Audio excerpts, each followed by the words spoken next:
Ok.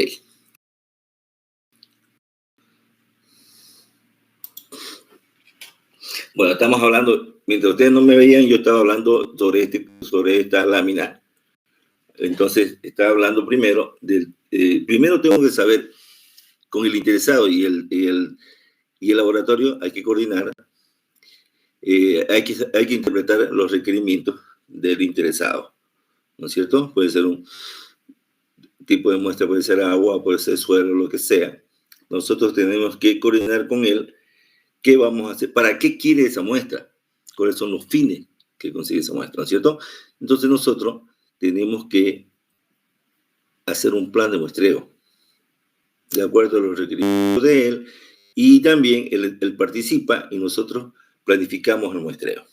Obviamente, si él acude a nosotros, quiere decir que tenemos las condiciones para ir a tomar una muestra, porque las muestras no son generalmente, el cliente las puede llevar, pero nosotros damos resultados de esa muestra.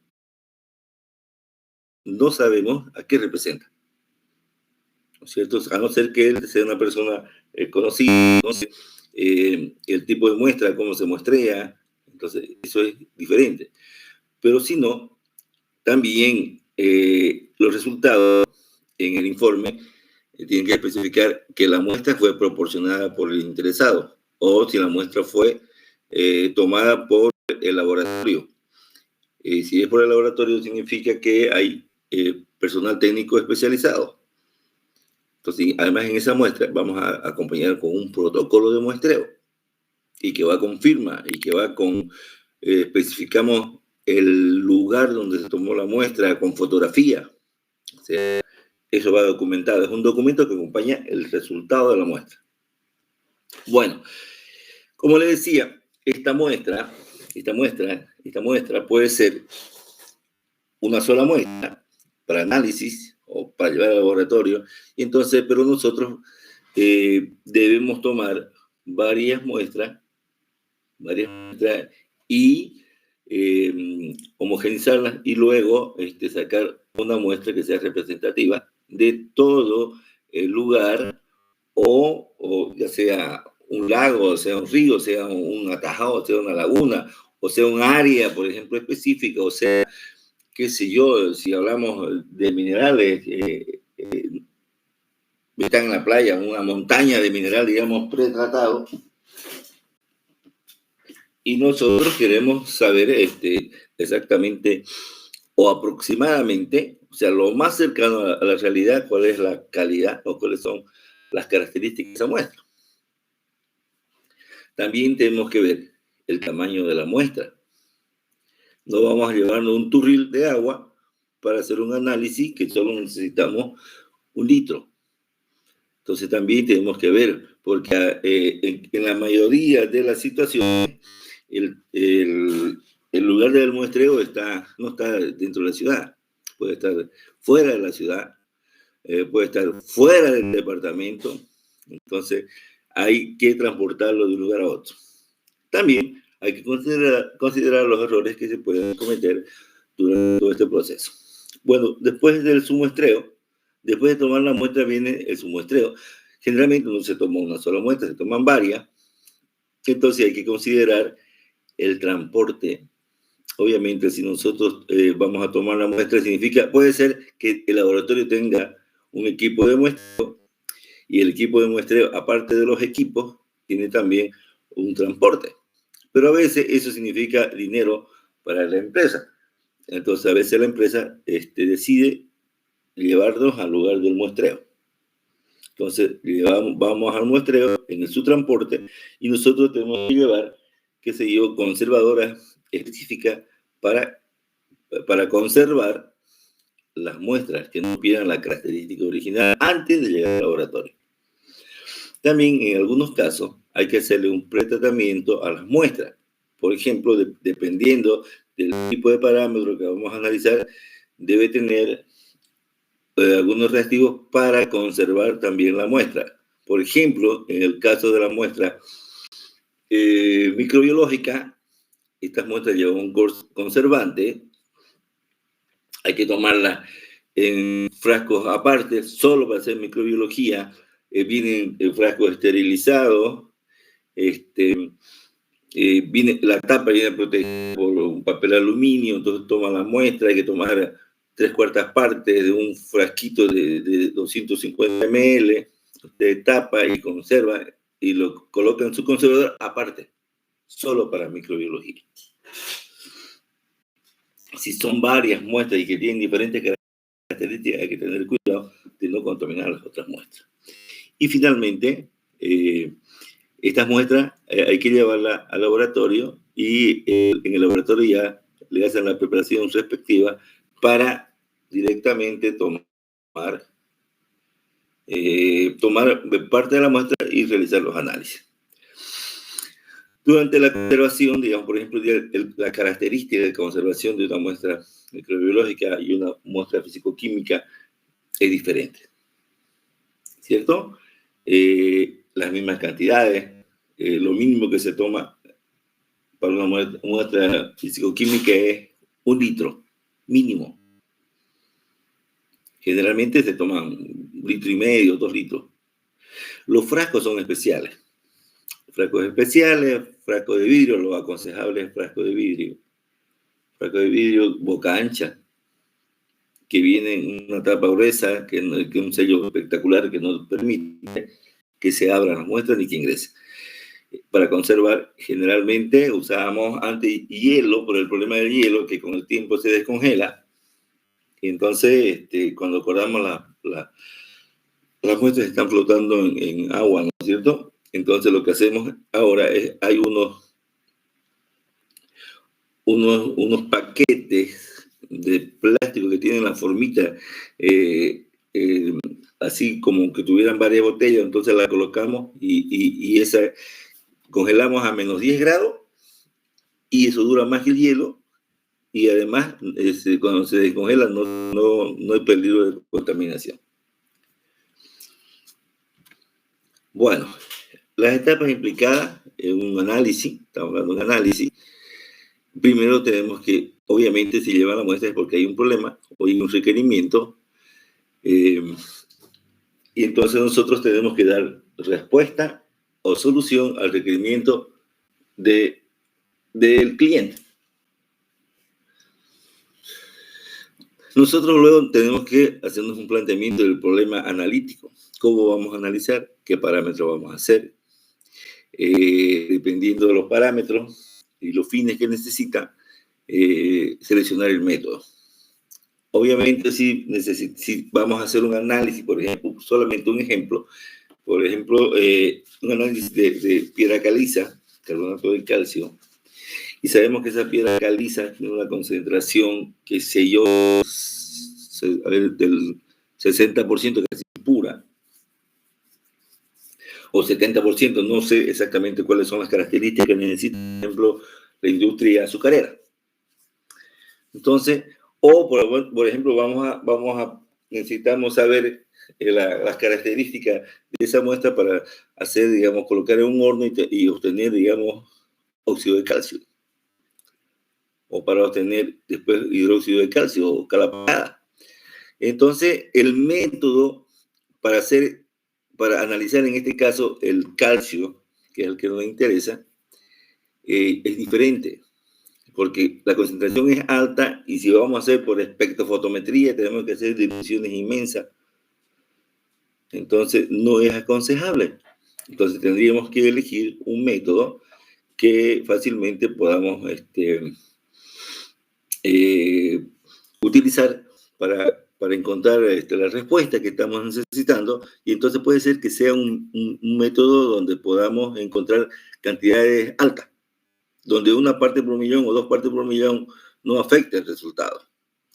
Pero, si nosotros vamos a hacer un análisis en una muestra de agua, por ejemplo, que va a ser tratada, es agua de un pozo que alimenta por una caldera en una industria donde, ustedes saben, han pasado con el ingeniero Pedraza, tratamiento de agua, donde el calcio, por ejemplo, y el magnesio son negativos para la producción de de vapor, de energía, ¿no es cierto?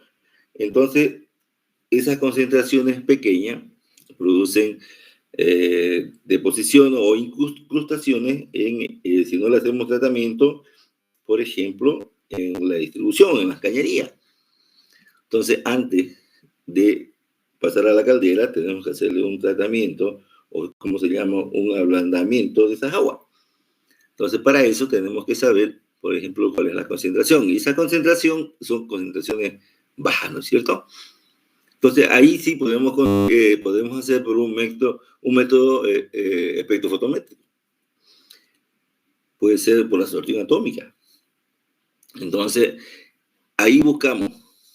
Y yo les voy a pasar la dirección de los métodos normalizados al final de la clase, de la AFA, para que ustedes lo puedan acceder y puedan tener los métodos y para que vean y se pueda actualizar ya. En mis tiempos no era complicadísimo. Yo me acuerdo que cuando trabajaba en el UTALAP de una ONG, nos compraron la AFA compraron ese año y nos los prestaron y nosotros sacamos fotocopia.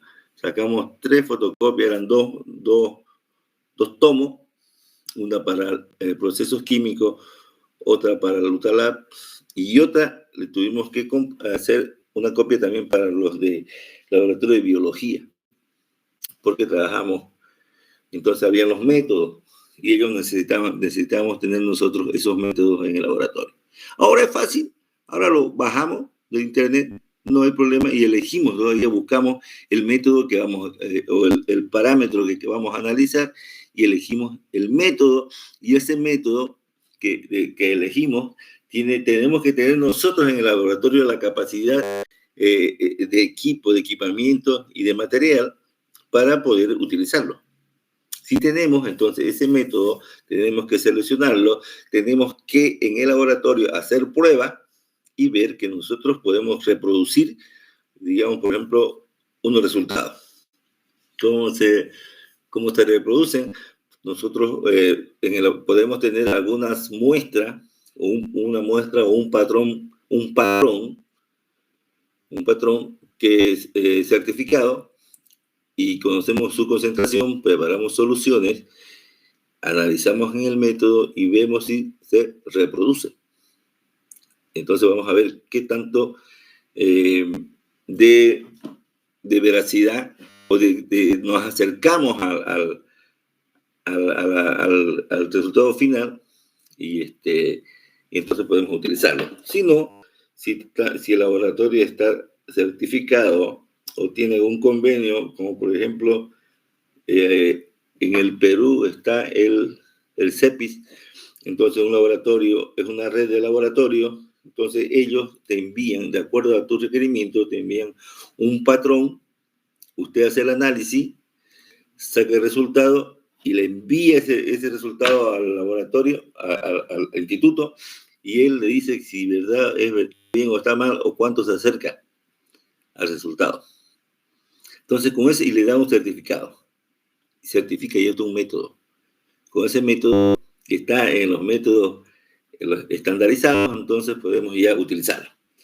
Bueno, seguimos en el muestreo. Como dijimos, el muestreo tenemos que tener un diseño del plan de muestreo. ¿Dónde está la muestra? ¿Qué tipo de muestra es? Bueno, vamos a pensar, digamos, en un muestreo sobre un cuerpo receptor, un río, una quebrada. Obviamente, si la vamos a analizar es porque en algún momento alguien está echando o está virtiendo algunos residuos, digamos, o agua industrial o agua residual. Y entonces corre el riesgo de que se contamine, porque aguas abajo seguramente hay gente, hay animales silvestres, hay animales domésticos, hay poblaciones, hay, qué sé yo, hay estancias.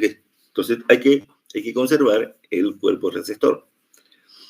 Entonces, en ese plan, digamos, por ejemplo, si queremos ver cuál es la calidad del río, entonces vamos a tener que hacer un plan. Tenemos que diseñar el plan de muestreo. Entonces decimos, vamos a tomar muestra, aguas arriba, aquí una población, antes de llegar a la población vamos a ver otro punto, porque queremos saber cómo llega el agua al pueblo, a la jurisdicción del pueblo. Después de pasar a la población, tomamos otra muestra para ver cómo se está yendo, después de pasar por el pueblo, cerca del pueblo. Después, así sucesivamente, vamos yendo, si hay una empresa que echa su agua, aguas arriba, aguas abajo, habrá que tomar alguna muestra también de la industria, de la fábrica, o si es agua residual doméstica, por ejemplo, de una empresa de tratamiento también, cuál es la calidad del agua con la que se ingresa al cuerpo receptor. Vamos estableciendo los puntos. Sobre un plano, decimos agua, un punto aquí, acá, antes, después, 100 metros antes, o antes, 100 metros después de pasar el pueblo. Entonces ya está establecido. Establecemos. Entonces también tenemos que ver si hay acceso. Por más que queramos, y si no podemos acceder, si no hay las condiciones de llegar ahí física, porque usted tiene que ir con su equipo de muestreo. Entonces ahora pues tenemos que llevar un GPS. Ahora tenemos y hay teléfonos que tienen un GPS. Usted saca una foto y también puede establecer el lugar donde sacó la muestra, ¿no? O si no, tomar la muestra y llevar un GPS y establecer el lugar, y ese lugar tiene que establecer, ese dato tiene que ir reflejado en el protocolo de muestreo. Luego procedemos a la toma de muestra. Ya vamos a saber si es una muestra compuesta, si es una muestra puntual solamente, y vamos a conservar, vamos a analizar. Hay parámetros in situ, como decir pH, conductividad, temperatura primero, pH, conductividad, oxígeno disuelto si es un cuerpo receptor. ¿No? Todos esos parámetros, 4 parámetros, usted lo hace en el sitio. Entonces, y esos datos lo coloca en su protocolo de muestreo. Ese es un documento. Después toma la muestra, si conservante, si no lleva conservante, la tiene que codificar. Antes ya debemos haber asignado un código para no ponerle el nombre. Entonces, pero en su protocolo dice exactamente el lugar donde usted tomó la muestra. Entonces, así sucesivamente vamos tomando, bajando con el tiempo, y con la precaución de que las muestras no tienen que estar más de 8 horas de la primera muestra a la última, para conservar la calidad para no afectar la calidad de las muestras. Entonces, por más que la conservemos, de ahí tenemos que llevarla al laboratorio. Hay que elaborar una cadena de custodia. Desde el momento que salimos, desde el momento que el laboratorio nos dio los envases limpios, nosotros tenemos que colocar los códigos o llevar algunos stickers que no se salgan, o colocar en la tapa el número que le corresponde a cada muestra o el código, y así ese protocolo, ese protocolo nos va anotando unos datos. Yo le voy a pasar al final un protocolo de muestreo y una cadena de custodia. Entonces, uno va llega con la cadena de custodia y llega también al laboratorio con los protocolos. Entonces, uno entrega. En ese protocolo está el lugar donde muestreamos, la hora, la fecha, las condiciones climáticas, la temperatura ambiental, la temperatura del agua, el pH, el oxígeno disuelto, la conductividad. Además, ¿quién muestreó? Podemos adicionar ahora ya, es más fácil, ¿no? Y para ver las características donde tomamos la muestra. Por si alguien quiere repetir de aquí a un año para ver otra vez las condiciones o qué sé yo, entonces tomen en el mismo lugar o aproximadamente donde se tomó la muestra. Llegamos toda esa información al laboratorio. Y además, cuando terminamos de tomar la muestra, usted firma como muestreador si son uno físico-químico y otro microbiológico, generalmente la toman así para hacerlo más rápido. Y también está el dueño o la empresa que lo solicitó, o si es la alcaldía, si es la prefectura, representantes firman, e incluso hay vivientes cerca del lugar, entonces a la gente curiosa que va a ver, entonces ponemos como testigo que de verdad fuimos a tomar esa muestra. Pues ese protocolo se entrega, ese documento se entrega también al laboratorio. El laboratorio toma la muestra y ya, aquí para adelante ya es el laboratorio responsable. Comienza a tomar, hay que hacer parámetros inmediatos, como lo que hicimos en el campo. Ellos vuelven a hacer esos análisis y comparan los resultados para ver si hubo una reacción. Entonces de ahí proceden a hacer los análisis correspondientes o solicitados. Calidad en la toma y tratamiento de la muestra. ¿Qué es el muestreo? Es un proceso de selección de una porción de material que representa o proporcione información sobre el sistema de estudio. O sea, la población, lo que estamos viendo. ¿No es cierto? Entonces, es una porción del material que represente o proporcione información sobre el sistema de estudio. Cuando hablamos de población, por ejemplo, si estamos hablando de un lago o una laguna, por ejemplo, una laguna de esparcimiento, entonces nosotros vamos a tomar una muestra porque tenemos que proporcionar al cliente que la calidad de esa fuente de agua es buena y no es peligro de contaminación, de que uno entre y se enferme. Si es una piscina, por ejemplo, pública, tienen la obligación también de demostrar periódicamente que la calidad del agua es buena. Para eso hay parámetros específicos que se establece ya sea con la alcaldía, generalmente con las alcaldías. Y también puede ser la prefectura, está por encima. Ahora no la prefectura, pues no, es la gobernación. Bueno, el concepto amplio de muestreo involucra la recogida o la toma de la muestra. Después de tomar la muestra hay que conservarla. Si tenemos varias muestras y es muy grande, por ejemplo, esa laguna que está, seguramente esta es una laguna de estabilización, a mi parecer son aguas de origen petrolero, por las características, porque es una piscina recubierta. Entonces ahí van agregando esas aguas y antes de vertirla al medio ambiente tiene que tener las condiciones usted tiene el derecho de utilizar las aguas, pero tiene la obligación de devolverla en condición de que no afecte al medio ambiente, y si afecta tiene que ser en lo mínimo, porque si usted utiliza esa agua es para hacer un bien a la sociedad, no es porque quiere contaminar las aguas porque le da gusto, sino que tiene que utilizarla para un bien social, luego devolverla en condiciones que contaminen lo mínimo posible. Si, digamos, en esta laguna tomamos varias muestras, dependiendo del método que vamos a tomar, vamos a ver cuáles son los tipos de muestras, vamos a tomar varias muestras, no vamos a llevarlas todas las muestras, porque vamos a necesitar un solo análisis, entonces tenemos que reducir. Si tomamos 5 litros ahí mismo, en el mismo lugar, tenemos que homogenizarla y de ahí llevarnos la cantidad suficiente o necesaria para realizar los análisis pertinentes elegidos. Tenemos que homogenizar esa muestra y se llama el submuestreo. Entonces, de todas las muestras, tenemos que hacer una sola y llevarnos solamente una muestra al laboratorio. Uno de los aspectos más importantes para obtener resultados de calidad en un análisis es disponer de una muestra que represente el lote que se va a analizar, ¿no? En este caso, el lote sería toda esa piscina.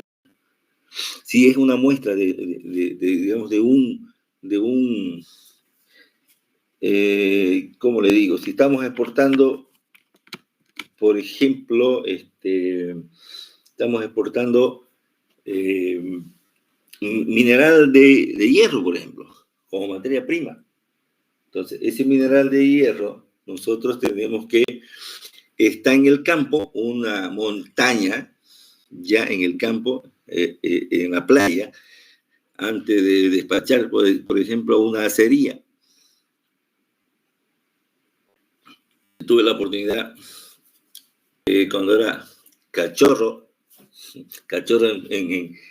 como profesional, justamente con el ingeniero Peraza, fuimos, trabajaba yo en Geobol y Orlando yo era químico industrial y Orlando era egresado en ingeniería química.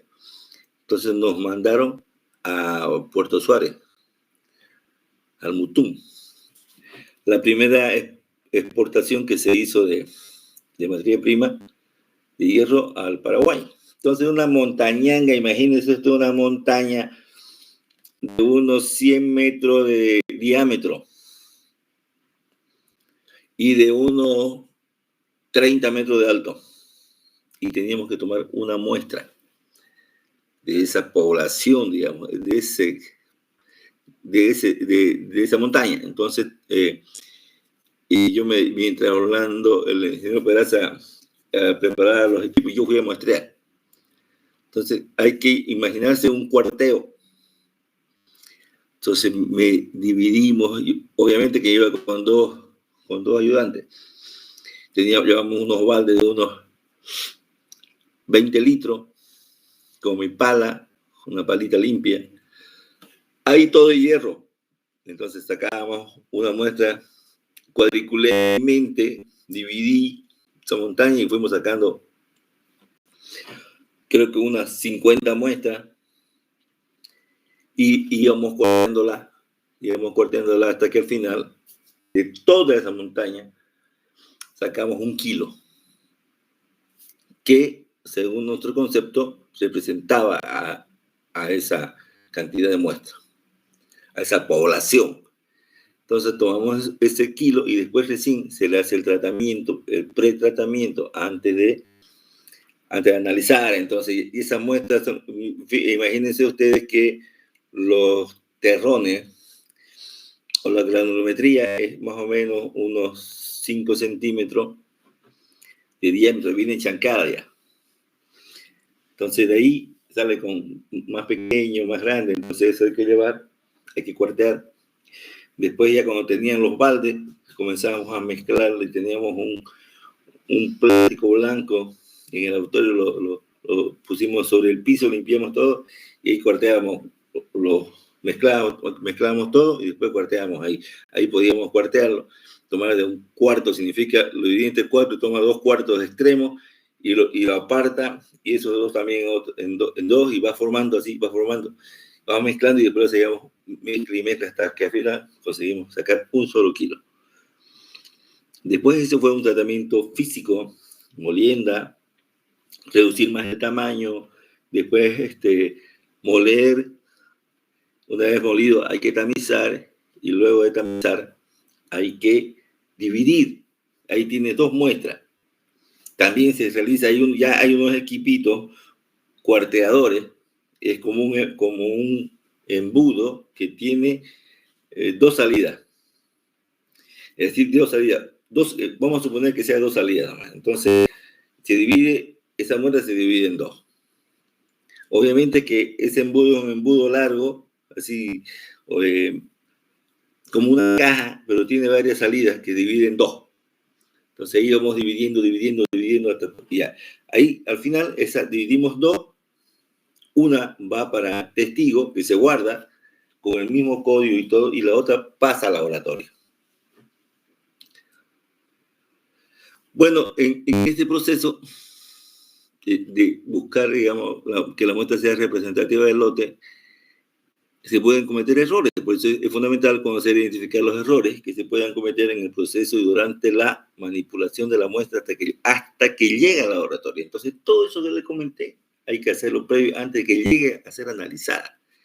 Entonces, el que toma la muestra, hay empresas que son especializadas en tomar muestra y prepararla para su análisis posterior. Hay una pequeña chancadora, porque cuando viene del campo, vienen con pedazos hasta qué sé yo, de 10 centímetros roca. Entonces hay que molerla, hay que triturarla hasta 3 milímetros en una chancadorita. No sé si ustedes me captan una chancadora, un equipo grande que va disminuyendo. Hay un ripio chancado que se llama parejito, no como el ripio que es rodado, digamos, en un río, quebrado. Entonces ahí se forma hasta 3 milímetros el más grande. Y ahí ya muestra más pequeña. Entonces de ahí, de ese chancado, se sacan 2 muestras, una se sigue guardando, la otra sigue el proceso, va a un molino, se muele, y es un molino específico también, no es cualquier molino, no es un molino ni de bola, es un molino de disco, de anillos concéntricos, y en medio hay una tema que se llama, que es la más pesada, un cilindro de hierro que tiene alrededor de esos anillos, que son de más o menos unos 5 centímetros de alto, y un diámetro, un plato, así una caja, como un dulce de batata redondo, también un poquito más alto. Entonces ahí van los anillos y uno entre medio echa la muestra, que va a pulverizar.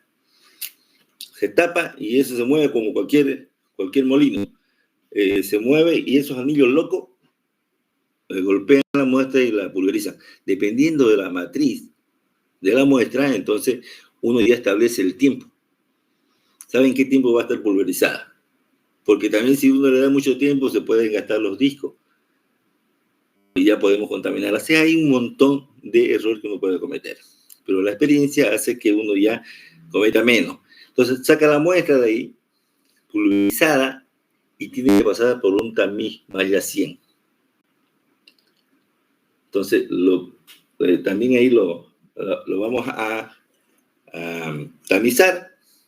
También hay un tamizador, un juego de tamices que usted echa arriba y va bajando y hasta al final, la muestra fina para que haya laboratorio toma del último tamiz. Imagínense los errores que uno puede ir cometiendo.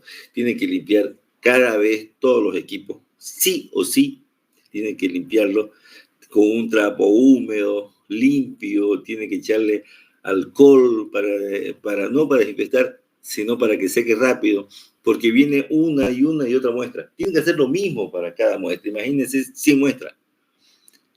Entonces, todo el día puede estar un tipo que es especialista haciendo eso y evitando que se contamine. Entonces, que se contamine lo mínimo. Entonces, si es la muestra de una zona, entonces un área establecido, más o menos tiene las mismas características y tiene el mismo fin. Entonces sí, pero hay que garantizar que no se contamine y no cometamos errores.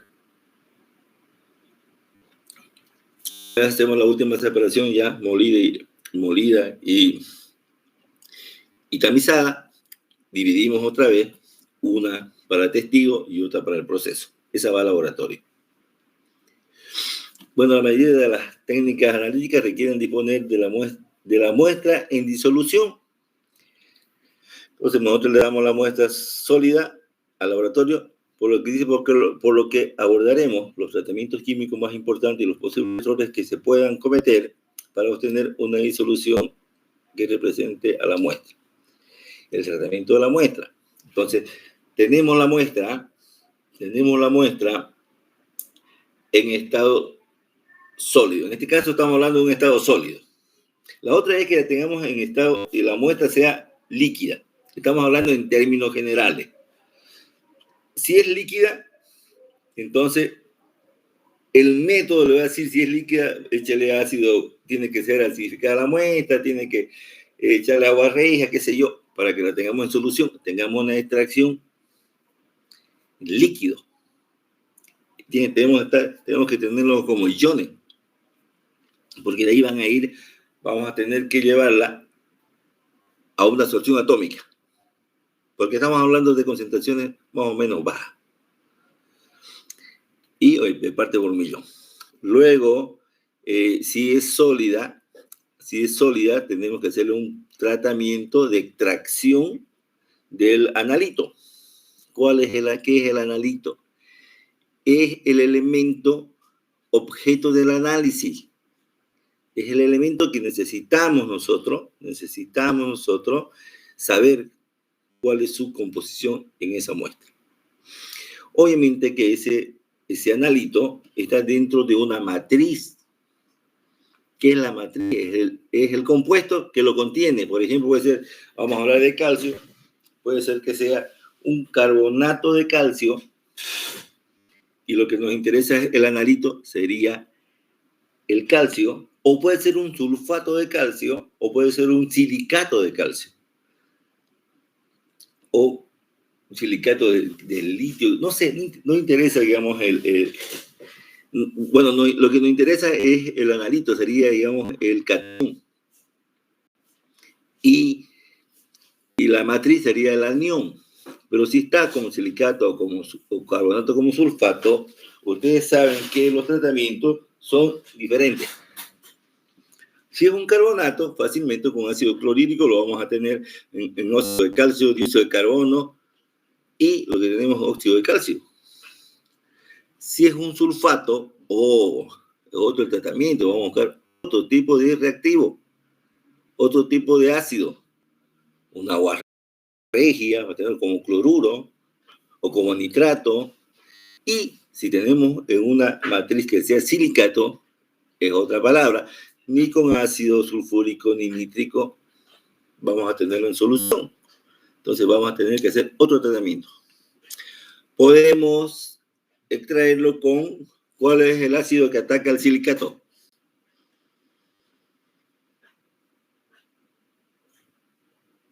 Estoy diciendo una pregunta. ¿Fluorhídrico? El fluorhídrico, perfecto, fluorhídrico, ¿no es cierto? Pero el fluorhídrico tiene la misma característica que el ácido clorhídrico, está en el mismo grupo. ¿Cuál es el problema? Que es más reactivo. Queremos trabajar en campana, debemos tener mucho más cuidado. Entonces hay otros métodos que podemos utilizar, por ejemplo, un ataque a la matriz, digamos. O sea, un ataque con un disolvente o algo que lo ataque a esa matriz donde la podemos tener en solución y sea más rápido y más cómodo. ¿Sí? Vamos a ver más adelante.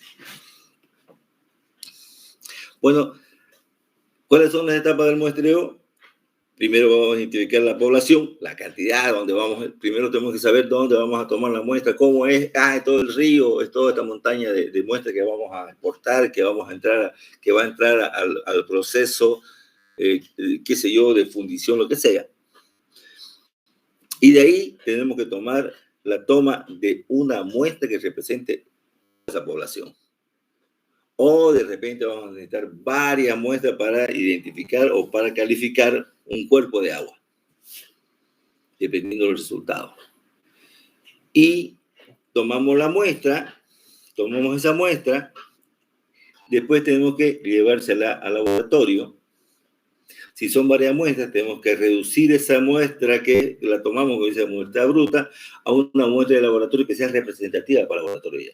Entonces él tomará la cantidad y la otra guardará, la desechará, será criterio del laboratorio, porque tampoco puede quedarse con qué sé yo, turrieles de muestra, porque eso significa que tienen que tener espacio. Por eso los laboratorios tienen un sistema de almacenamiento de las muestras que se llama una cámara de refrigeración, que es especial, se llama cámara de refrigeración de alta temperatura. Hay una cámara que es exclusiva para conservar los reactivos. No es que tenemos los reactivos en una heladera común y silvestre, sino es una camarita como esa, como que tienen los que venden cerveza, una cámara, solo que se llama cámara de refrigeración de alta temperatura, es protegida por dentro, tiene su aislamiento, tiene sus estantes dentro, usted tiene sus reactivos ahí, digamos, especialmente los que son volátiles, y están registrados en sus estantes, y ahí tienen cada uno de su numeración y clasificación de acuerdo a su peligrosidad. Entonces usted entra ahí, entra andando, parado, abre la puerta, deja su muestra, y bueno, deja su reactivo, y en otra hay solamente para muestra. La temperatura, digamos de alta temperatura, porque conserva solamente desde 4 grados hasta 14. ¿No? Pues de alta temperatura. Cámara de refrigeración de alta temperatura. Entonces ahí vamos a conservar las muestras. ¿Cuáles son los requisitos básicos del muestreo? ¿No es cierto? Seguimos en ese tema. El proceso de obtención de las muestras. Primero, la muestra, dijimos que es una fracción de una cantidad mayor de un material obtenida para que se represente y proporcione información del mismo. Entonces tenemos que tomar una muestra representativa de ese universo. Incremento. Para tomar esa muestra, dependiendo del tamaño del universo, vamos a tomar diferentes muestras, se llama el incremento. Es porción de material obtenida en una operación individual de toma de muestra. Entonces, ¿qué cantidad vamos a tomar? ¿Cuántas submuestras vamos a hacer? ¿Y cuál es la cantidad de cada una de ellas, el incremento? Una muestra primaria es un conjunto de uno o más incrementos que sostienen directamente de una población. ¿Es cierto? La primaria es el conjunto de uno o más incrementos. O sea, hicimos varias muestras y de una cantidad específica la juntamos y esa es nuestra muestra primaria. De esa muestra primaria puede ser que tenga 2 kilos o 3 kilos o 5 kilos. Entonces tenemos que cuartear hasta obtener una muestra para llevar al laboratorio, que es 1 kilo. Generalmente es 1 kilo, por norma. Entonces, esa es la muestra que llega al laboratorio. Esa muestra primaria es la suma de todas las submuestras que hemos hecho. Llega después, cuarteamos, dividimos y llevamos 1 kilo a la muestra al laboratorio. Es cantidad del material que llega al laboratorio para ser analizada. Esa muestra que llega al laboratorio, vamos a suponer que no tienen que hacerle ningún pretratamiento ya, llega pulverizada, o que tienen que hacerle el tratamiento, si 1 kilo tienen que hacerle el tratamiento hasta que llega pulverizada. Es decir, obtención a partir de la muestra del laboratorio y de la que se extrae las porciones analíticas. Entonces, esta muestra, si llegó bruta, o sea, grande, tenemos que pulverizarla,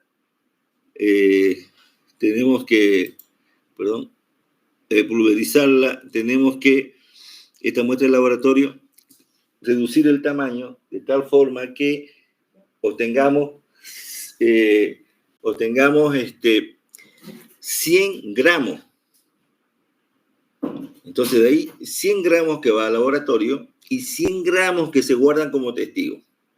Bueno, esa muestra ya es la muestra analítica, obtenida a partir de la muestra del laboratorio y de la que se extrae las porciones analíticas. Esa muestra de 100 gramos, por ejemplo, el analista la tiene la muestra, ya no necesita cuartearla ni nada. Entonces, según el método de análisis, que es la extracción del sólido, hay que llevarla al líquido, hay que hacer la extracción líquida. Entonces, para el proceso uno tiene que tomar una muestra. Generalmente, según el método, se toma 1 gramo.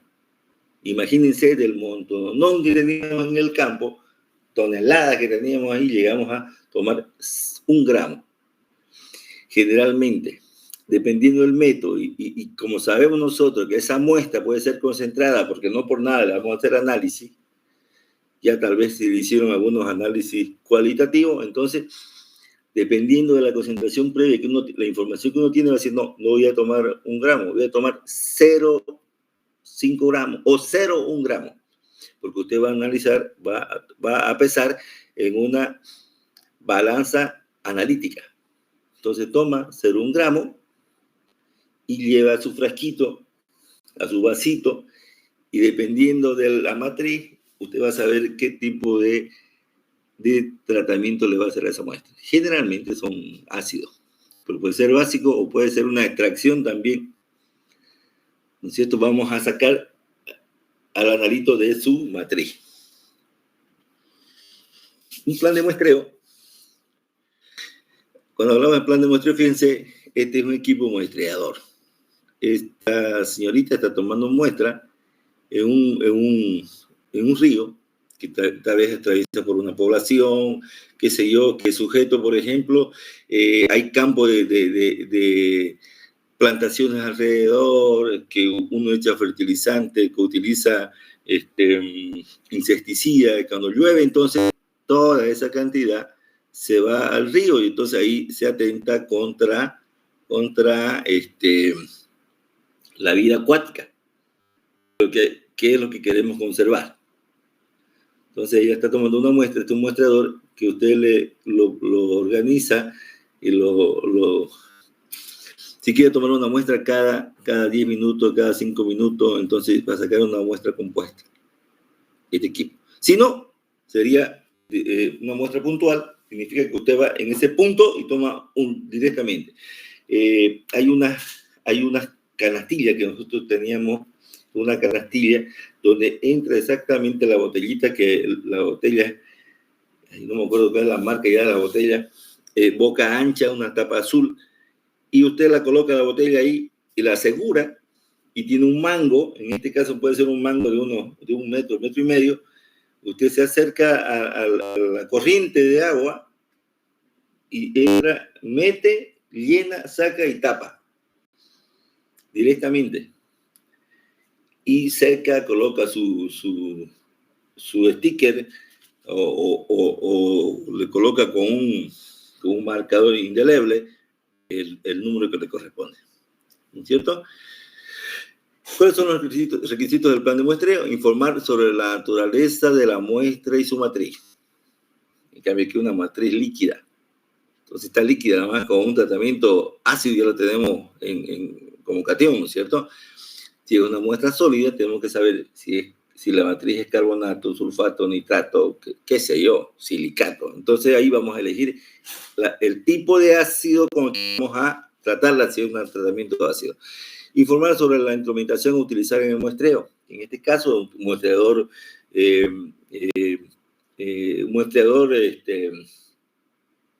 específico. Entonces, si trabaja con batería, si trabaja con una batería propia, entonces hay un montón de cosas que hay que decir, porque si lleva uno de esos también, le cuesta plata, tiene que cobrar por el uso para recuperar su inversión de laboratorio. Aparte que le tienen que pagar a usted como muestreador, porque es un experto, igual tiene su costo, el que vaya, no es que va a ir gratis. Si va a llevar su equipo, pHímetro, oxímetro, conductímetro, hay un equipo que es multiparámetro, entonces con uno solo usted puede hacer las diferentes determinaciones, pero lo más aconsejable es trabajar con equipos independientes, porque si se frega un parámetro, lo demás puede seguir haciendo. En cambio, en el multiparámetro se puede fregar todo el equipo a la vez. Una vez que tenemos resultados, tenemos que en esta planificación del muestreo vamos a llevar estos equipos. A considerar también la movilidad, o ya hay unas movilidades específicas que ya están adaptadas para llevar los equipos y van fijos, no se golpean, no se van a descalibrar, porque uno tiene equipos sólidos. Entonces uno llega allá y hace una prueba. Antes de hacer un análisis, tiene que hacer una muestra con un patrón. Y si le reproduce, continúa. Conocer el grado de homogeneidad de la muestra. Hay que saber cómo es la muestra, si es homogénea, si es heterogénea, para saber también la característica del muestreo. Indicar el número de sus muestras necesarias para una exactitud determinada. Vamos a ver, yo necesito sacar de esta montaña 100 muestras. 100 submuestras, entonces hay que sacar siempre. Todo el día se va a estar muestreando para sacar una muestra. Presentar un esquema sobre las precauciones a seguir en la preparación de la muestra. Entonces, sí, le vamos a hacer esto. Su muestra, si quiere que sea una sola muestra, que sean varias muestras, generalmente son varias y se saca un promedio. Pero a veces quieren una sola. Entonces, hay que hacer un montón de cuarteo hasta homogenizar. Plan de muestreo.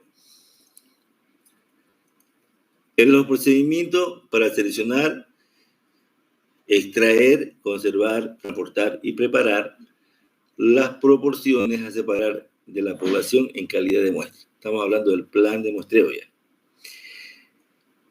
Lo primero eran los requisitos.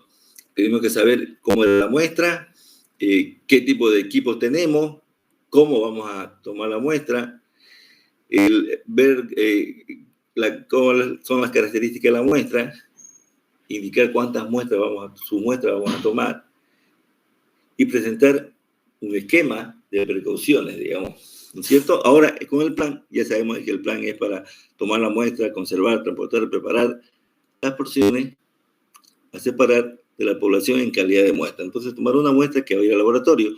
El proceso de muestreo debe estar planificado, detallado y escrito. Y el plan de muestreo debe incluir dónde realizar la toma de la muestra. ¿Quién tiene que realizar la toma de la muestra? No es cualquiera que toma la muestra. ¿Qué procedimientos debe seguirse en la toma de la muestra? Muestra y muestreo. Tipo de muestra. Una muestra representativa, composición y propiedades similares al conjunto de la muestra. Por eso le digo, si hay varias submuestras, tenemos que tratar de que sea lo más representativo del universo. Selectiva, la muestra selectiva, obtener el muestreo de determinadas zonas. Eso es lo que estamos hablando. Una que sea representativa y el muestreo que sea selectivo. Vamos a ir seleccionando sus muestras para elaborar una sola muestra. Sistemática, obtenida según un procedimiento sistemático, ¿no es cierto? Por ejemplo, si es una muestra como estaba ese muestreador ahí en el río, esa es sistemática, le vamos a decir que tome cada 10 minutos 20 ml, o 10 ml, o 100 ml, y va a un receptor que está conservado dentro del equipo, está refrigerado, entonces llega la muestra y va tomando sistemáticamente, va a tomar en 1 hora o en 2 horas una muestra. Un ratito, por favor. Hola, Marco. Marco. Hola, soy Odín Chávez. Ya, ahorita sale, por favor. Ya. Un ratito, por favor. Ni que decir, Odín, está Marco ahí afuera ya. No, disculpa. Entonces estábamos hablando de la muestra sistemática. La muestra aleatoria o al azar. Cuando vamos a hacer, quiero que tengamos una muestra, quiero saber más o menos qué es lo que pasa con esta agua que damos, esta fuente de agua o esta agua acumulada que está aquí. Entonces usted va y toma una muestra, más o menos dice, voy a tomar de acá. Toma una sola muestra. Es la muestra aleatoria o al azar. O una muestra puntual también, que es la misma. Y una muestra compuesta de ese mismo lugar, por ejemplo, esa piscina. Entonces vamos a tomar, qué sé yo, en diferentes lugares, vamos a entrar hasta el medio, a un costado, y entonces tomamos varias muestras en un solo recipiente, las vamos acumulando, la homogenizamos y de ahí tomamos una muestra que es representativa. Esa es una muestra compuesta. Tipo de muestreo intuitivo, basado en la experiencia en algún tipo particular de la muestra. Entonces yo digo, yo soy el experto en tomar muestra, o soy el experto del laboratorio, y le digo, ¿sabe qué? No es necesario que tomemos varias muestras de esta piscina. Vamos a tomar el caso de la piscina.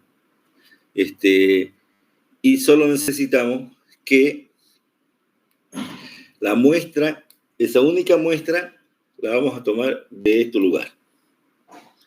No, porque si de esta piscina estamos descargando al cuerpo receptor, entonces no, lo que nos interesa es demostrarle a la autoridad que el agua, que la cantidad de agua que estamos echando al cuerpo receptor no contamina o contamina lo mínimo.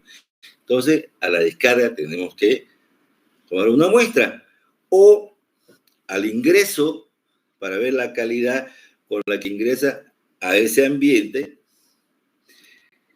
tomamos una muestra y comparamos con la de la descarga y le decimos, mire señor, las características son casi idénticas, quiere decir que nosotros no estamos contaminando. O la autoridad va a decir, mire, comparando sí, ustedes están contaminando, ¿cierto? Eso es una interpretación de resultados si el cliente quiere, el laboratorio puede hacer un informe técnico. A veces la autoridad necesita un informe técnico aparte para que ellos, después con el análisis que ellos hagan, comparen y digan si es verdad o mentira. Bueno, estamos ahora hablando del tipo de muestreo, hablamos del intuitivo, el estadístico mediante un modelo estadístico previamente validado, el sistemático, como hablamos hace rato, siguiendo un protocolo en el que se especifica tipo, tamaño, frecuencia, periodo de muestreo y lugar. Entonces, ¿qué tipo de muestra? Si es líquida, vamos a tomarla de un poquito, de 10 ml cada 5 minutos, de 10 minutos durante una hora. Esa es la frecuencia, el periodo de una hora, y establecemos el muestreo, o sea, el lugar, ¿no es cierto? Técnica de muestreo. Si ustedes se fijan acá, nosotros este muestreador es un muestreador hechizo, este de aquí que está en la figura.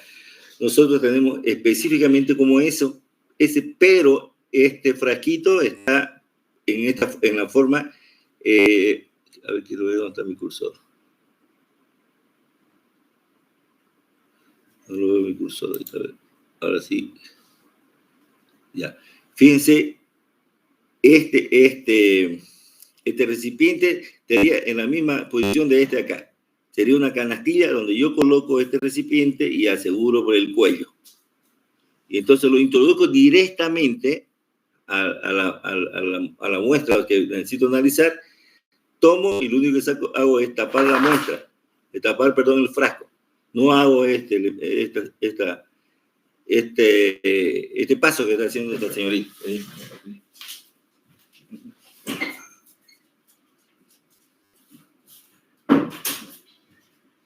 Bueno, entonces, la planificación del muestreo han de considerarse los siguientes aspectos: cuándo, dónde y cómo recoger la muestra. Entonces yo le muestro, mira, lo voy a hacer así, tengo un muestreador, una canastilla para muestrear de 1.5 metros a 2 metros, y tengo también, digamos, la misma con una extensión hasta de 6 metros y que puedo tomar sin entrarme a la piscina de media piscina. Y puedo también introducirlo y tomarlo más profundo. Vamos a ver un videito y van a ver el tipo para muestrear, un muestreador de agua, para tomar muestras más profundas. ¿Cuándo, dónde y cómo recoger la muestra? Equipo de muestreo, lo que acabamos de decir, mantenimiento y calibración del equipo de muestreo o de los equipos que vamos a utilizar. Contenedores de la muestra, limpieza, adición de estabilizante y conservación. Estamos hablando de los contenedores de la muestra, estamos hablando de los frascos. Entonces, si dependiendo del tipo de muestra, tenemos que ponerle conservante. Transporte de la muestra, vamos a hablar de un transporte de muestra, por ejemplo, conservadoras, que sean resistentes, gruesas, bien aisladas, que podamos alzarlas y que no se vayan a fregar, pues no se vayan a desguayangar en la primera alzada, digamos, con una conservadora de plastofor. No soportaría y se quebra. Esa es para estar estática. Entonces, a no ser que la conservadora esté en una canastilla de hierro, por ejemplo, o de madera y esté bien asegurada. Bueno, entonces, transporte de la muestra, estamos hablando, aparte de tener la conservadora, tenemos que tener una movilidad que nos vaya a llevar. No es lo mismo llevar en una camioneta que estén abiertas las muestras o llevar en una vagoneta donde está adentro y que podemos poner aire acondicionado adicional para conservar la muestra. Después tenemos el pretratamiento de la muestra, si es, por ejemplo, sólido, secado, homogeneización y manejo de la muestra. Lo que acabamos de decir, si eran sólidos, si es una muestra, por ejemplo, una muestra de vegetales, llevarla en una bolsita especial, llegar y secarla en un horno de secado a, qué sé yo, 40 grados durante 8 horas y después conservarla, qué sé yo. su muestreo, el número de cuántas muestras vamos a tomar, sistema informativo en el laboratorio. Entonces, uno llega con la muestra, el que toma la muestra es diferente al que hace el análisis. El que hace el análisis va haciéndolo, son varios, se subdivide la muestra y van haciendo diferentes parámetros, y después hay un encargado del control de calidad en el laboratorio, es el que va uniendo las muestras y va sacando un informe. Ese informe lo pasa, qué sé yo, al control de calidad. Ese es el que tiene que ver si los datos coinciden o tienen relación con el tipo de muestra que es, o de dónde viene esa muestra. Entonces, ese tiene que decir, no, ¿sabes qué? Esta muestra viene de una zona, de una fábrica de aceite. Entonces, la contaminación principal es el aceite, pues tiene que salir, ¿no es cierto? Sí o sí, pues. Si vamos a trabajar en una curtiembre, una muestra de una curtiembre, vamos a ver que puede ser que haya cromo, puede ser que haya plomo, no sé, pues dependiendo de qué utilizan, uno sabe más o menos, porque uno tiene la idea de qué es lo que utilizan en la industria para ver qué tipo de elementos pueden estar presentes en la muestra.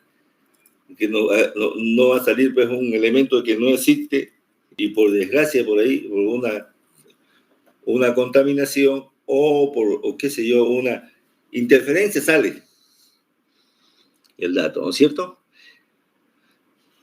Selección de los puntos y tiempos de muestreo, ya lo vimos, se toma incremento de muestras en puntos preseleccionados al azar, siguiendo un programa de muestreo en el que se incluyan estos puntos. Entonces vamos a tomar varios puntos y dependiendo de las características. Técnica de muestreo. Fíjense aquí en la figura, estas son las conservadoras resistentes. Los frascos de muestreo tienen que ser así, boca ancha para tomar la muestra. Generalmente, lo más apropiado son de vidrio. El peligro con los de vidrio que se pueden romper, y la ventaja del de plástico no se rompe, pero que el problema es la limpieza. Se puede adherir a la superficie. En cambio, en el vidrio usted lo puede autoclavar y no pasa nada. Representatividad de la muestra. La concentración de los analíticos en la muestra obtenida debe ser idéntica a la concentración en la muestra real, en la posición y tiempo en la que se ha realizado el muestreo, y que esta no varíe hasta la ejecución de los análisis. Etiquetado de la muestra. Las muestras se etiquetan en el momento en que son tomadas con la siguiente información: persona que realiza el muestreo, día, hora, lugar, información sobre la metodología seguida, incidencia durante el muestreo, que estaba venteando, que el sol estaba fuerte, que no llovió, que cualquier cosa tiene que expresarse en el protocolo de muestreo.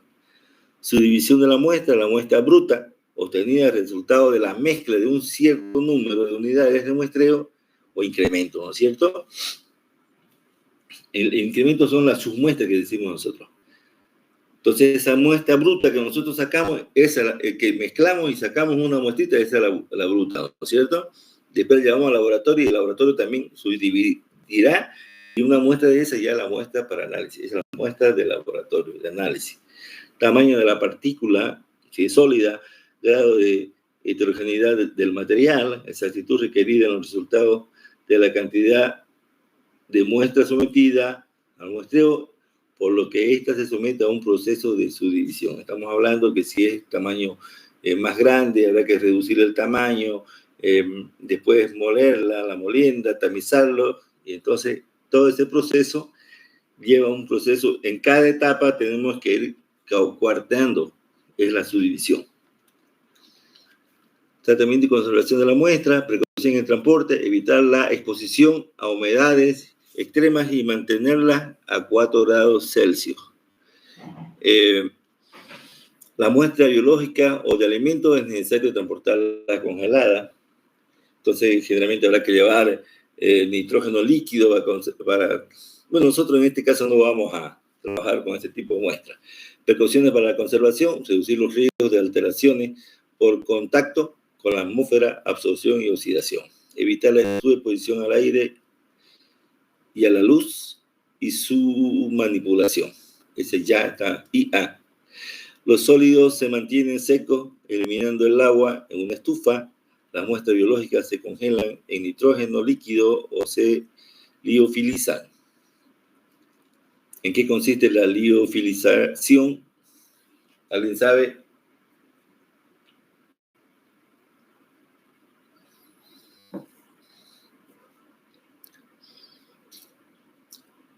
El primero que encuentre en su teléfono habla, para que todos sepan el concepto y lo tienen que... Es una técnica de conservación de alimentos mediante el secado. ¿Qué más? Y luego se lo refrigera, se lo congela. Sí, es una técnica, pero lo que consiste es en, como tienen líquido, por ejemplo, ¿han visto ustedes el café liofilizado? Es un café normal, solo que los gránulos son más grandes. Usted hace la extracción del café, extracción líquida, y lo tiene ahí líquido, ¿cierto? Entonces uno lo va evaporando, por ejemplo, y pero si lo evapora, tiene que llevarlo a 100 grados. Pero si usted lo congela, el que se congela es el agua, ¿no es cierto? Y el paso del agua congelada a gas deja exactamente el café, digamos, sin que se altere. Alguien lo va a buscar ahorita el concepto de liofilización, para que lo veamos, para que todos nos enteremos. Entonces, el tratamiento de los líquidos depende del tipo de análisis. El primero que encuentra el concepto habla. Almacenamiento de la muestra. La muestra se almacena por dos motivos. Porque su análisis no va a ser inmediato. Ninguna muestra se hace inmediatamente, a no ser que tenga el laboratorio, por eso es más complicado. Para guardar un duplicado con el fin de hacer un chequeo de los resultados obtenidos en los análisis iniciales. Ya lo pedí, ingeniero. A ver, hable. Dice, la liofilización consiste en congelar el producto y posteriormente remover el hielo por sublimación, aplicando calor en condiciones de vacío. Ok. ¿Lo ve? Entonces, fíjense, ahora ya sabemos cómo es la liofilización. Congelamos, lo tenemos el agua congelada y después la vamos a sacar mediante el paso de... ¿Cuál es el paso que sigue? Sublimación para Sublimación quiere decir que de sólido, vamos a sacar el sólido, ¿no es cierto? Vamos a sacar eso. Sin que llegue a vapor, vamos a sacar el líquido. Y nos va a quedar entonces ¿cómo se llama? El soluto, en este caso el café, el ejemplo. Sin que se altere. Entonces, ese método también se puede hacer, por ejemplo, cuando extraemos un jugo, digamos, un jugo de limón, o de naranja, o de mandarina.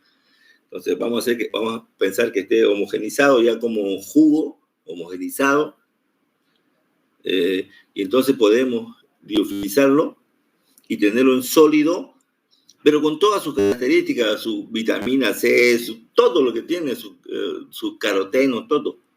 Entonces, el momento que nosotros necesitamos y lo conservamos, para el tiempo que no haya mandarina o naranja, y cuando necesitemos le echamos agüita, lo disolvemos y lo tenemos exactamente en las mismas condiciones sin alterar sus características.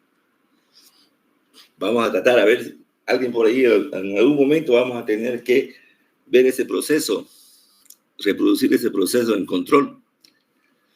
Sería espectacular. Hay otros métodos también de por ejemplo, de obtención de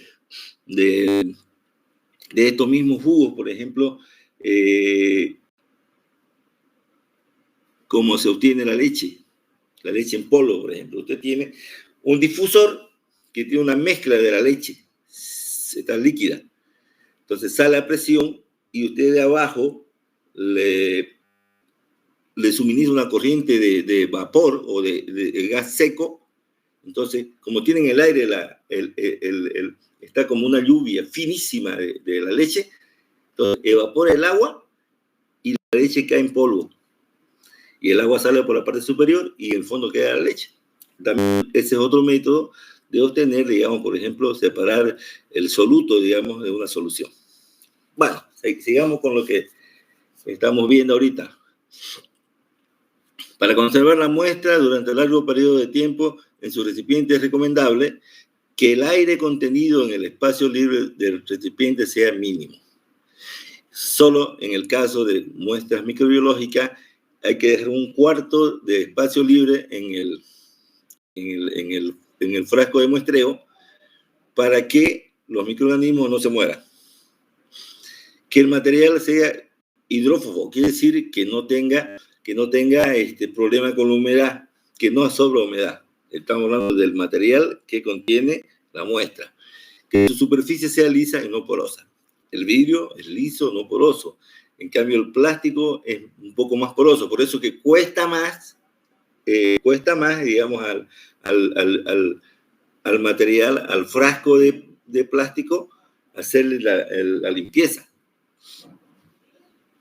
A ver, los materiales utilizados para almacenar la muestra son de 3 tipos. El polímero, teflón, polietileno, polipropileno, plexiglas y gomas de silicona. De vidrio, que es lo más aconsejable, cuarzo sintético y borosilicato de vidrio. El borosilicato es el que resiste alta temperatura y también es más resistente, si se golpea no se quebra. Una vez yo tumbé un vaso de precipitado de aproximadamente 1 metro y el vaso cayó, se hizo triza, comenzó a saltar ahí un de Pyrex, saltó y lo alcé y no le pasó absolutamente nada. Supongo que cayó con la parte de abajo y la única vez en mi vida que vi saltar un vaso de vidrio sin que se quebre. De metales, papel de aluminio, platino y titanio de elevada pureza. Estos son más caros, obviamente son más caros. Manual de muestreo y registro en el laboratorio, y ya el protocolo, hay un protocolo también interno dentro del laboratorio. Las muestras se etiquetan con la siguiente información: número de la muestra. Nosotros tenemos una muestra y ellos tienen otro número de muestras que van siguiendo para su control interno. Descripción del material, lugar del muestreo, fecha y hora del muestreo, muestreador y método de muestreo, información adicional, como lo que dijimos, pH, temperatura, conductividad, oxígeno y suelo, dependiendo. Esta información se registra en el laboratorio junto a otra adicional. Símbolo de la muestra, naturaleza de la muestra, análisis requerido. Hay un análisis requerido que ellos van a hacer porque previamente ya el señor vino a hacer un contrato con el laboratorio y estos son los parámetros. Entonces, esa información, ese requerimiento hay que pasar al laboratorio para esos análisis. Antes de que llegue la muestra, el laboratorio tiene preparado la metodología para hacerle ya, tras que llegan los análisis que son inmediatos, y hay otros que se pueden esperar. Lugar y condiciones de conservación, entidad que solicita el análisis. Preparación de la muestra para el análisis.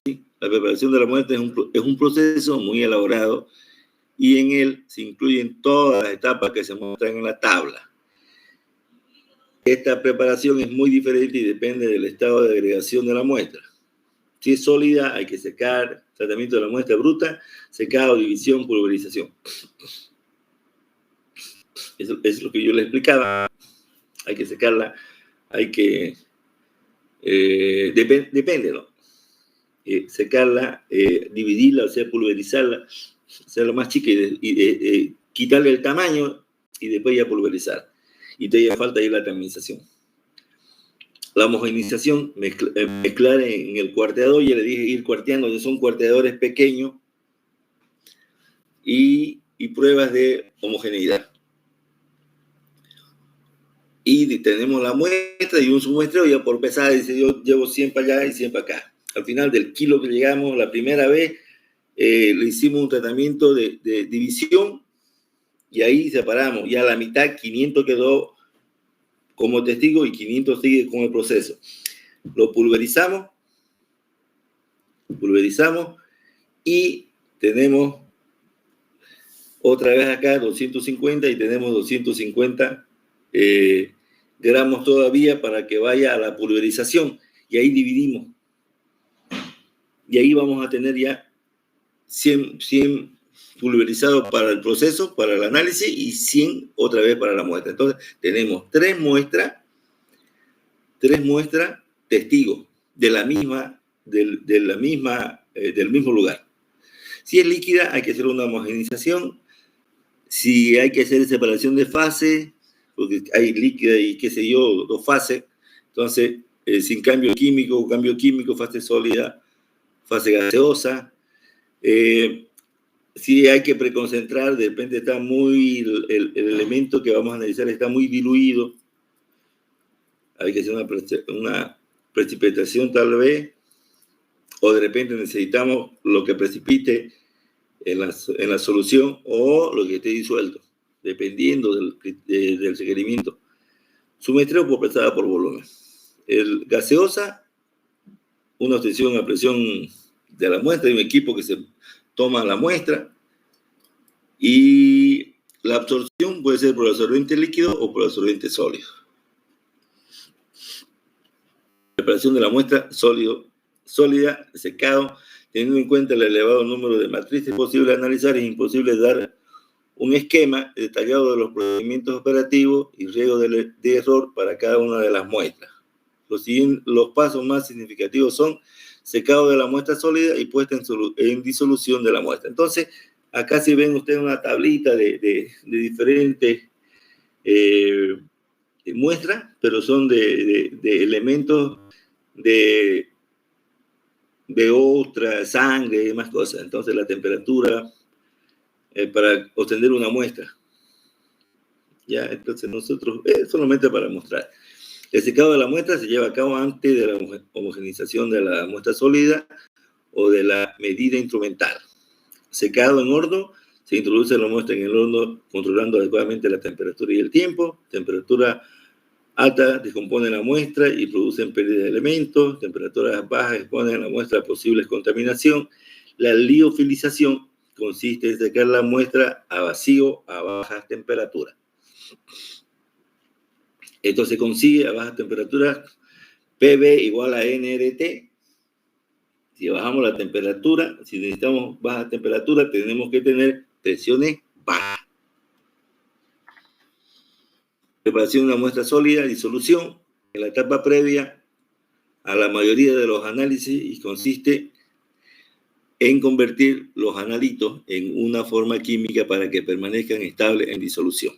Ya sabemos que el analito es el elemento objeto de análisis. En la mayoría de los casos, el proceso implica la eliminación de la materia orgánica por conversión en compuesto volátil. ¿Cómo lo eliminamos eso? En una mufla, ¿no es cierto? Se lleva a cabo en vía seca o por vía húmeda. Si es por vía seca, mineralización a elevada temperatura en un horno, mineralización en plasma de oxígeno a baja temperatura, combustión en frasco de oxígeno, frasco de Schrödinger y técnica de fusión por disgregación. Vía húmeda, ya sabemos que vamos a hacerlo con un análisis, ¿no es cierto? Tenemos en solución y de ahí comenzamos a hacer ya sea una titulación, vamos a hacer en absorción atómica o en espectrofotometría normal. Disolución de una muestra sólida por vía seca. Cuando estoy hablando de espectrofotometría, ya vamos a ver, el próximo tema vamos a comenzar a estudiar la espectrofotometría. Mineralización a elevadas temperaturas se basa en someter la muestra a la acción de temperaturas elevadas durante cierto tiempo. La temperatura debe seleccionarse de manera que permita una mejor volatilización. Ciertas muestras requieren la adición de agentes estabilizantes para evitar la pérdida por volatilidad del analito volátiles. Se pueden perder elementos como plata, arsénico, cromo, mercurio, yodo, potasio, sodio, plomo, antimonio, selenio, estaño y teluro. Generalmente nosotros no tenemos este tipo de equipo para hacer esta mineralización, ¿no es cierto? combustión en frasco de Schrödinger, pero tengo que dársela porque por alguna vez por ahí se le presenta, se basa en la volatilización cuantitativa de los elementos de interés de la muestra y posterior recuperación de sus productos gaseosos por absorción. Se recuperan elementos como flúor, cloro, bromo, yodo, selenio, azufre, selenio, fósforo, antimonio, mercurio, cobre, cadmio, zinc, aluminio, bario. Disolución de una muestra sólida por seca, mineralización en plasma de oxígeno a baja temperatura o técnica de fusión o disgregación. La que nosotros vamos a ver es la técnica de fusión o disgregación. Se usa para transformación de sales insolubles en ácidos como silicato, ciertos óxidos minerales y algunas aleaciones de hierro. En otras solubles en ácido mediante mezclado con una cantidad elevada de una sal de metal alcalino fundente y fusión de la mezcla a elevadas temperaturas entre 300 y 1200 grados. Entonces, si la muestra si queremos sacar el analito de la matriz, tenemos que hacer una fusión. Y entonces lo fundimos y después es fácil ya extraerlo para tenerlo en solución. ¿Qué sabe qué va a hacer? No sé qué va a hacer. ¿Quién está aquí? ¿Ah? No sé qué es lo que dice que haga. Ay, oye, ¿quién es tu porno? Perdón, un ratito.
Van a disculpar los jóvenes, lo que pasa es que tengo gente trabajando aquí en mi casa y me están haciendo un mantenimiento y pucha, hay cositas que no están metido ahí.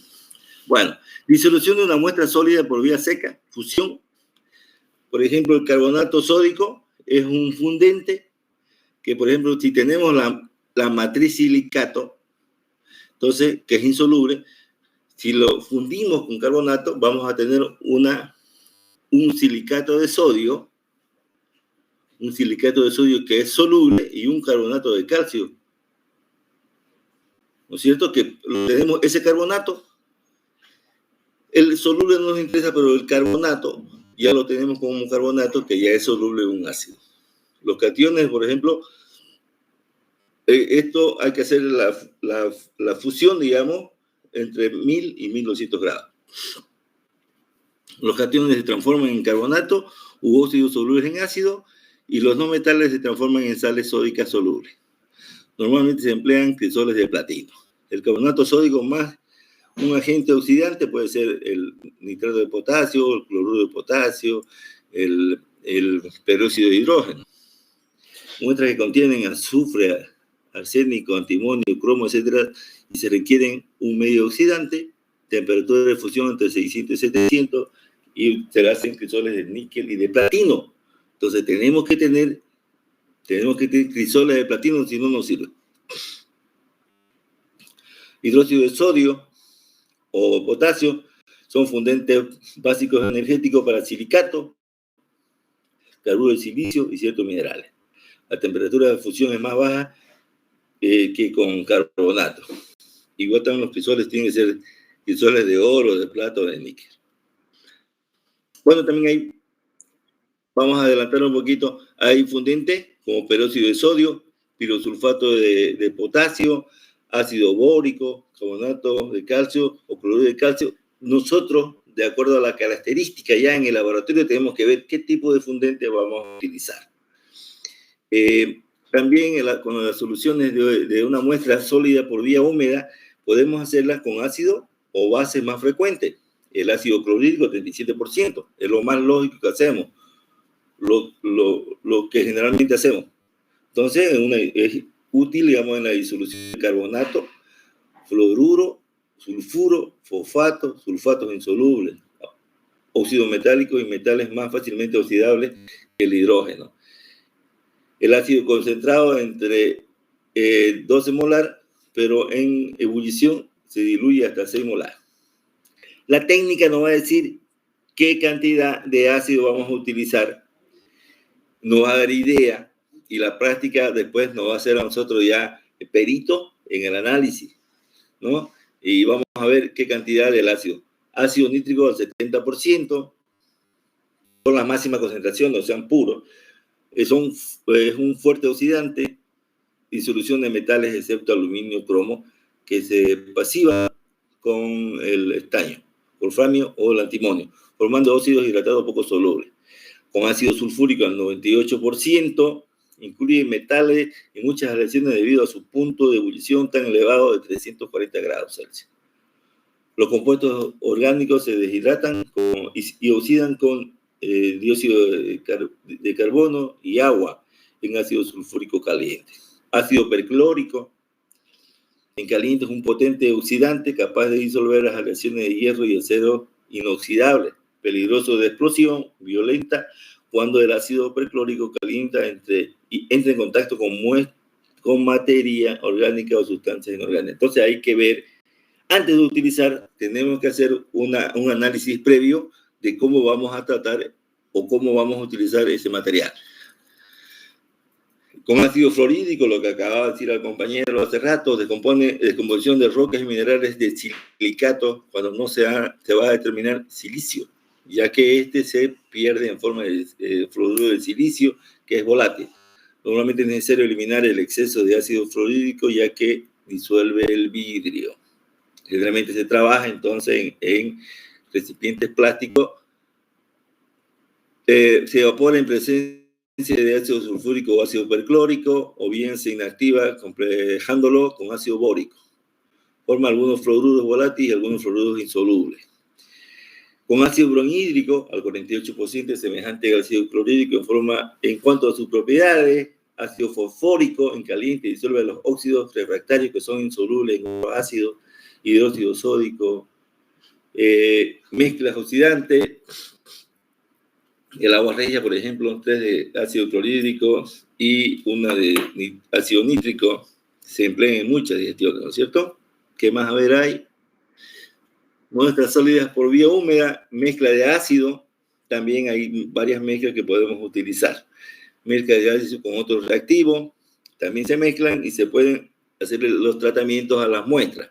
Disoluciones de sólidas por vía húmeda, por ejemplo, vamos a ver la descomposición y solución. El método de digestión a calor a presión atmosférica son los que se pueden hacer. Digestión por ácidos y fusiones. Radiación de calor a presión elevada, digestión por ácidos en bomba de teflón en recipiente de acero, radiación de microondas, digestión por ácidos en bomba de teflón. Son otros métodos. Digestión con ácido en bomba a presión, La ventaja es que un sistema cerrado se evita pérdidas de volatilidad, evolución de humo y espuma, menor riesgo de contaminación. Inconvenientes, limitación en la cantidad de muestras, lentitud en horas, periodicidad de reactivos, materiales más caros, dificultad de adición de reactivos. Es el método de composición y disolución. Digestión con ácido de PA, proanálisis. La ventaja es bien conocida, la podemos manejar, no hay límite de cantidad de muestra, es sencillo, es facilidad de adición de reactivos y muestras, materiales baratos, generalmente se hace la digestión en vasos de precipitado, de cuello alto para evitar las pérdidas por cuando se seca y crepitación. Entonces, y uno va agregando agua y a las paredes va limpiando y se va evaporando hasta que al fin tenemos una disolución, lo tenemos en disolución. Inconveniente es lento, sistema abierto, pérdida de volatilidad que le decía, espuma y humo, corrosión, etcétera, elevado riesgo de contaminación y periodicidad de reactivo. Entonces hay que hacerlo bajo una campana y con un extractor eficiente. Digestión con ácido en equipos de microondas. Ahora, los microondas, como la anterior vez le dije, los microondas son unos digestores que si usted trabajamos con 30 ml de ácido clorhídrico o agua regia, por ejemplo, para hacer una extracción, aquí en un digestor solo vamos a utilizar 3 ml. ¿No es cierto? 1 ml de ácido clorhídrico y 3 ml de ácido clorhídrico y un ácido nítrico, mezclamos y con eso echamos la muestra y listo. Metemos al digestor y en 5 minutos ya está digerido, lo sacamos y lo tenemos en solución. En un digestor de microondas.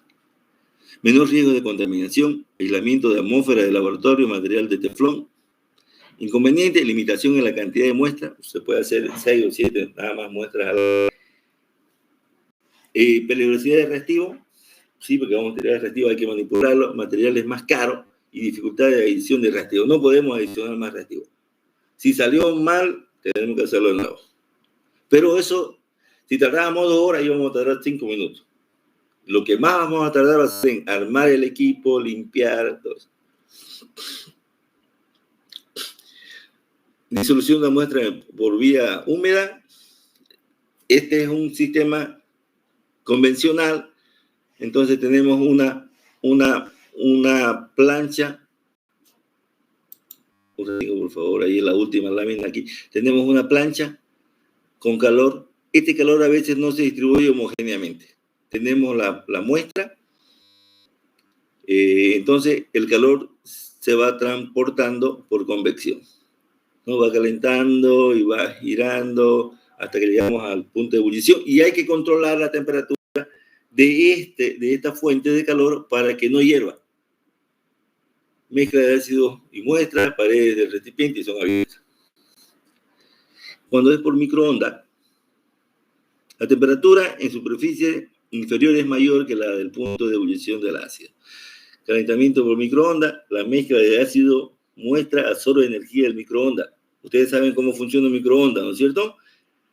Las paredes del recipiente son transparentes a la energía del microondas. Ahorita les voy a hacer la pregunta. El tipo de equipo de microondas, este es una cápsula de teflón y aquí dentro está la muestra. Hay un dispersor, hay un magnetrón y la cavidad del microondas. Además que tiene que ser esto aislada totalmente. El magnetrón manda una energía y la calienta, una energía acá. Ahí vamos a ver en qué consiste el magnetrón y guía a la muestra y esta se calienta a la temperatura que nosotros podamos controlar. ¿En qué consiste? ¿Cómo calienta el microondas? ¿Alguien sabe?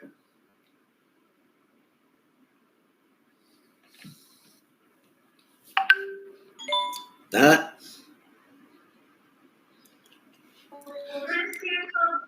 Creo que es por unos rayos X. No. A ver, este magnetrón, necesito que ustedes, esto que le estoy diciendo, lo investiguen. Y el primero que me sepa decir cómo funciona el microondas, pero ya en forma científica, gana su punto. Yo lo anoto y al final tiene su plus. A ver, este magnetrón es un magnetrón, es un electroimán. El agua tiene es dipolar, ¿no es cierto? Levemente dipolar, tiene un polo negativo y un polo positivo por la estructura neta del agua. Por eso es que es un disolvente universal. Entonces, ¿qué hace el magnetrón? Entonces manda una energía, este es un imán, entonces la tiene la molécula ahí, aquí esta molécula de agua, polo negativo, polo positivo. Entonces este se cambia de polo y la hace girar a la molécula. O sea, todas las moléculas van a girar. Entonces este salvaje se cambia inmediatamente 1000 veces por segundo y se va cambiando, entonces las enloquece y las hace girar a las moléculas de agua de tal forma que estas se calientan inmediatamente. Así calienta el magnetrón. Así funciona el microondas. Entonces nosotros podemos regular la cantidad de calor que le vamos a dar a la solución. Entonces, cuando si le damos más, la hacemos hervir, pues si le damos más, la hacemos evaporar también. Lo único que hace es hacerla girar sobre su propio eje hasta que se caliente. Por eso es que esté protegido. Yo una vez escuché que una mujer tenía que ir a una fiesta y en Estados Unidos, también hay ignorantes en todos lados, metió la cabeza para secarse el cabello al microondas. Se murió, pues, ¿no? Entonces el cerebro está lleno de agua. Entonces, todos los alimentos que se calientan tienen que tener humedad, tienen que tener agua. Si no, no se calienta. El pollo lo cuece, pues, usted mete una presa de pollo y lo va a cocer en 5 minutos, está cocida. Usted pone el majadito de anoche, frío que estaba en la heladera, lo mete al microondas, en 5 minutos, o vale mucho, 5 minutos, ¿no? En 2 minutos o 2 minutos y medio, está hirviendo ese majado como que recién lo hubieran sacado de la olla. Espectacular. Yo no creo que tenga efecto negativo. Hasta la fecha no he escuchado. Algunos dicen que hace mal, pero yo no creo que haga mal, porque solamente es calentar, es cambiarle, es un imán que le calienta, no hay otra señal. Solo el imán. Así funciona. Espero que investiguen. Bueno, compañeros, es todo lo que tengo hoy día planificado para ustedes. Vamos a tomar la lista un ratingo. Y ahorita les voy a enviar esto. Perdón. Recording has stopped.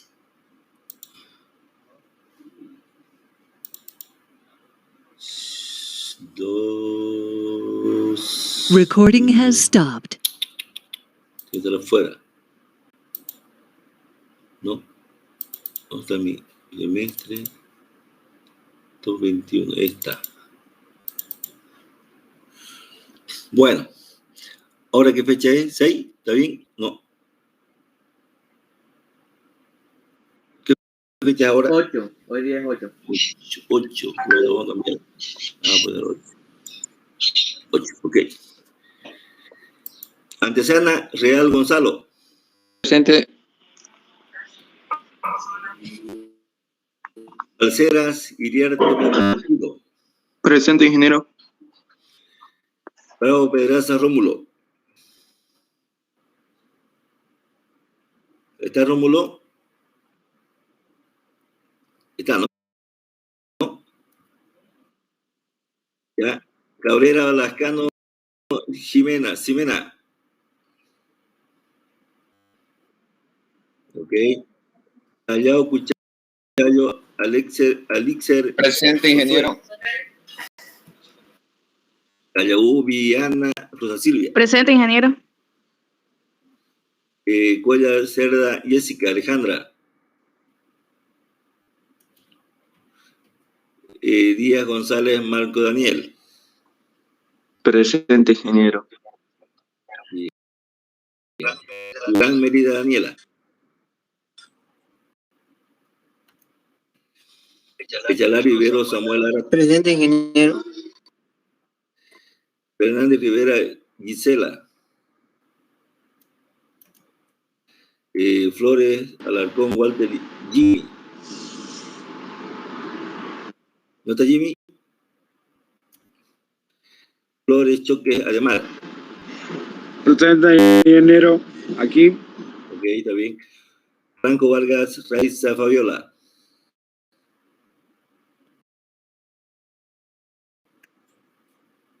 ¿Está Fabiola? Ok. García Cueva, Ana María. Presente, ingeniero. Bien. Gómez Urapuca Elán. Está presente, ¿no? Jiménez Montenegro Carlos.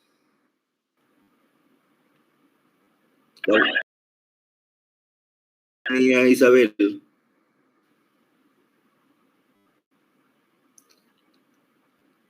Tania está presente. Nada. Ledesma Sandoval María Elena.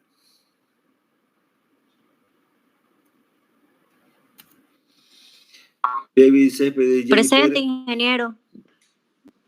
Bien. Mamani Gema Adriana. Mamani Sandoval Melissa Yanin. Mariscal Colodro Elian.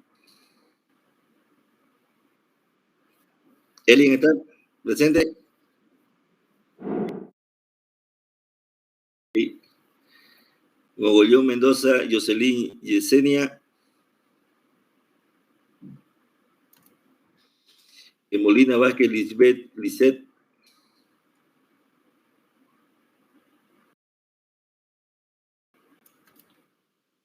Moreira Villarroel, Víctor.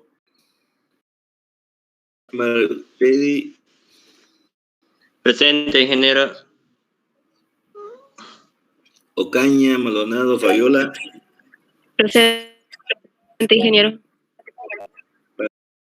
Padilla, Chacón, Juan Carlos. ¿No está Juan Carlos? Hay un micrófono abierto. ¿No está Padilla? ¿Chacón? Pavanegas, María de Rosario. Por favor, el compañero que dejó abierto su micrófono, que lo apague.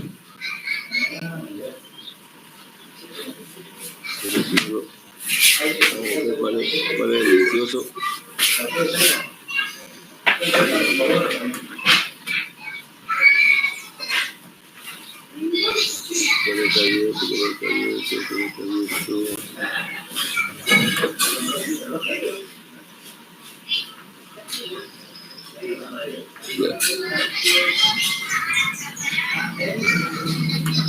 Identifiquen por favor cuál es el metebulla. Samuel, Sí. Samuel,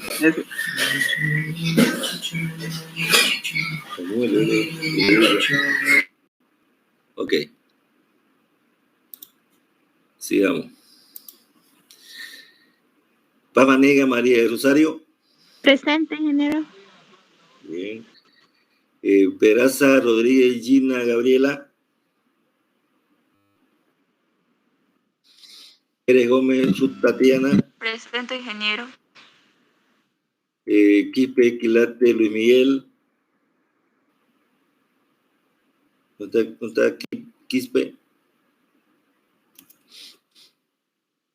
Alcalde Barbolín Marisabel. Rivero Burgos. ¿Quién está? ¿Quién? Diga. Ok, bien. Después viene Ricaldi, Barbolín, Marisabel, Rivero Burgos, Emily Andrea. ¿No está Emily? ¿Está? Ok, bien.